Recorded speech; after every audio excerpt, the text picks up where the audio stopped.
Welcome to Tenor Tech, where I solve the problems you didn't even know you had.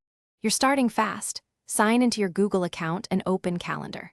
First, choose or create your primary calendar, then set your default time zone and working hours so invites land correctly. Once done, enable sync and offline mode on mobile. This prevents missing events when you're offline. If you plan integrations, enable the Calendar API in Google settings. Make sure notifications are turned on with sound or banners. That ensures you won't miss meeting alerts as you move into detailed scheduling. Now create richer events.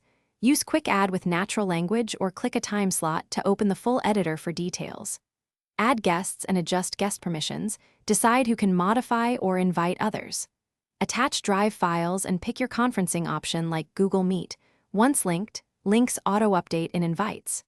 For repeating items, set recurrence rules and custom reminders so you get alerts at useful intervals. Also apply colors and labels to groups of events. This boosts clarity when your calendar fills up. Finish by sharing calendars with colleagues or family. Pick viewer, editor, or manager roles depending on control needed. Once shared, confirm events propagate and consider exporting or importing calendars for migrations. Make sure your account has two-step verification and review event history when troubleshooting. If things go wrong, like events not syncing, clear the app cache, sign out and reauthorize the account, and check Google Workspace status. These steps resolve most problems.